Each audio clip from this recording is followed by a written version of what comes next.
नमस्कार दोस्तों, हमारी आज की कहानी है माँ के मरते ही मांगा पैसों का हिसाब। सामने आया बड़ा घोटाला। कहानी पसंद आए तो चैनल को सब्सक्राइब जरूर करें। नेहा की माँ के चौथे की रस्म थी। मेहमान अभी गए भी नहीं थे कि उसकी भाभी त्रिशा उसके पास आई और बोली, दीदी एक बात बताओ, आपके भाई हर महीने माँ को इतना पैसे भेजते रहते हैं, क्या करती थी वो इतने पैसों का? थी तो अकेली जान, कितना खर्चा होता होगा? जरूर जो पैसा बचता होगा वह आपको दे देती होगी। इधर उधर देखते हुए कि कोई सुन तो नहीं रहा, नेहा का भाई धीरे से पत्नी को बोला, त्रिशा यह वक्त है ऐसी बातें करने का, जगह तो देख लिया करो। त्रिशा मुंह बनाते हुए बोली।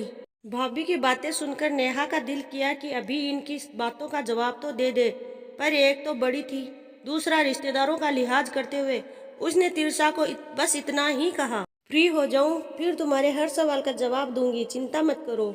एक तो माँ के जाने से नेहा पहले से दुखी थी, दूसरा भाभी की शक भरी बातों ने उसे अंदर तक तोड़कर रख दिया। उसे त्रिशा को अपनी भाभी कहने में भी शर्म आ रही थी। वो यह सोचने लगी कि कोई इतना बेशर्म कैसे हो सकता है। एक तो सास को अपने पास नहीं रखा, उसे दर दर की ठोकरें खाने के लिए छोड़ दिया, उस पर पैसे का हिसाब मांग। नेहा कुछ पल के लिए अतीत में खो गई। नेहा अपने छोटे भाई रोहन से बहुत प्यार करती थी। उसकी शादी पर वो बहुत खुश थी, खूब मस्ती की थी उसने शादी में। त्रिशा शादी के कुछ दिन बाद भाई के साथ ही चली गई थी, क्योंकि भाई दूसरे शहर में नौकरी करता था। त्रिशा के आने से नेहा के माता पिता बहुत खुश थे। चलो अब उनके बेटे को घर का खाना मिलेगा और कंपनी भी। प्रीशा अब जब भी ससुराल आती तो बस रोहन के साथ, वहीं 6-7 दिन के लिए नेहा भी उसी शहर में रहती थी, तो वो भी भाई भाभी के साथ रहने आ जाती थी। प्रीशा मीठी मीठी बातें करती और थोड़ा बहुत काम में हाथ बटाती। नेहा के माता पिता बहू के व्यवहार से बहुत खुश थे। वो सबसे यही कहते कि उन्हें बहुत सेवा करने वाली बहू मिली है। सब कुछ ठीक चल रहा था। कभी नेहा के माता पिता रोहन के पास रहने जाते तो प्रीशा उनकी बहुत खातिरदारी करती, क्योंकि उसे पता था कि ये लोग 15-20 दिन रहकर अपने घर चले जाएंगे। प्रीशा का जब बेटा हुआ तो नेहा की माँ ने उसे अपने पास बुला लिया था और उसकी जो सेवा की उनके बनी वो उन्होंने की। पर कहते हैं ना, समय एक जैसा नहीं रहता। एक दिन नेहा के पिता हृदय गति रुक जाने से इस दुनिया को छोड़कर चले गए। पूरा परिवार शोक में डूब गया। पिता की मौत के बाद रोहन ने माँ को अपने साथ चलने को कहा, पर वो अपना घर छोड़ने को राजी नहीं हुई। प्रीशा रोहन से बोली, मम्मी जी का अभी जहाँ मन है इन्हें वहीं रहने दो, फिर अगर इनका मन किया तो हम इन्हें ले जाएंगे अपने साथ। नेहा की माँ ने कुछ साल जैसे तैसे अकेले निकाल लिए, पर अब उनका भी स्वास्थ्य धीरे धीरे खराब रहने लगा। उन्हें भी हर समय किसी के साथ की जरूरत पड़ने लगी। वैसे तो नेहा उसी शहर में रहती थी और जब तब माँ से मिलने आ जाती थी, पर उसका भी अपना एक परिवार था, अपनी जिम्मेदारियां थी। वो ज्यादा समय माँ को नहीं दे पाती थी। वैसे उसके पति और ससुराल वाले बहुत अच्छे थे। कभी उसको माँ की मदद करने से उन्होंने नहीं रोका।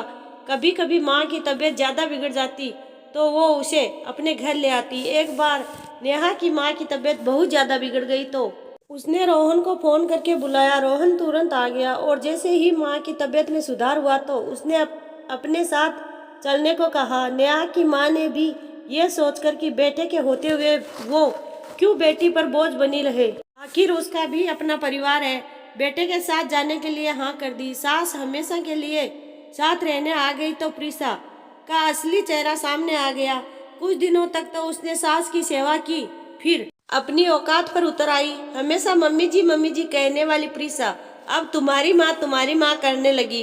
रोहन को हर समय यही ताना देती रहती, तुम्हारी माँ की सेवा करो या अपने बच्चों की। कभी कहती, मैं दिन भर काम में लगी रहती हूँ और तुम्हारी माँ बीमारी का बहाना करके लेटी रहती है, इनसे कहो कि कुछ काम किया करे। रोहन उसे कभी प्यार से तो कभी डांट के समझाता कि माँ के लिए ऐसा ना बोलो, आखिर वो उससे बड़ी है और इस समय उनका स्वास्थ्य भी ठीक नहीं है। पर प्रीशा के कानों पे तो जूं तक नहीं रेंगती। वो समझने की बजाय और क्लेश करती, कभी कभी तो तलाक की धमकी भी दे देती। रोहन अपनी पत्नी के व्यवहार से बहुत दुखी था, पर माँ के सामने सामान्य बना रहता।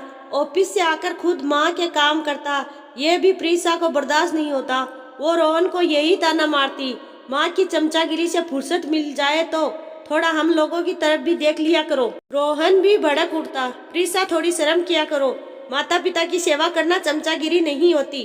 तुम लोगों के साथ रात भर और छुट्टी वाला सारा दिन बिताता तो हूँ। तुम्हें सारे नौकर चाकर सुख सुविधा दे रखी है, और क्या चाहती हो तुम?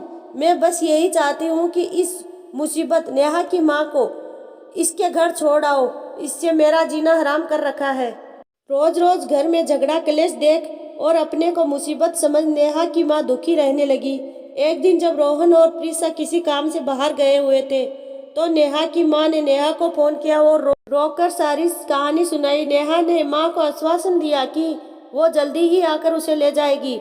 माँ का फोन आने के बाद नेहा ने अपने पति से बात की तो वो भी सुनकर बहुत दुखी हुए और तुरंत माँ को लाने के लिए तैयार हो गए। नेहा और उसके पति जब माँ को अपने साथ ला रहे थे तब रोहन तो बहुत दुखी था और बोला भी था कि माँ मत जाओ, पर प्रीसा को ना तो कोई दुख था, ना ही उसने फूटे मुंह से एक बार भी बोला कि माँ आप क्यों जा रही हो।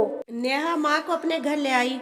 वो और उसके पति बड़े प्यार से उनकी देखभाल करने लगे। नेहा के बच्चे भी नानी का साथ पाकर खुश थे। रोहन हर महीने माँ को पैसा भेजता रहता था और कभी कभी मिलने भी आता था। नेहा की माँ उसे उसके मना करने पर भी महीने के पैसे देती और बचे हुए पैसे रोहन के बेटे के नाम से बैंक में जमा करने के लिए दामाद को दे देती थी। उसी शहर में नेहा के दूर के मामा रहते थे तो वो कभी कभी नेहा की माँ को अपने घर रहने के लिए ले जाते थे ताकि लोग बातें ना बनाए कि बेटे के होते हुए माँ बेटी के घर में रहती है।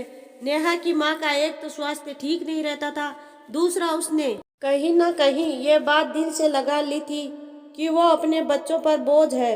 एक दिन रात को सोते समय उनको बेचैनी होने लगी तो उसने बेटी और दामाद को बुलाया। नेहा ने माँ को पानी पिलाया, फिर भी उनकी हालत में सुधार नहीं हुआ। नेहा और उसके पति माँ को अस्पताल ले जाने लगे तो वो बोली, बेटा मुझे कुछ हो जाए तो आप दोनों रोहन और प्रीसा का ख्याल रखना।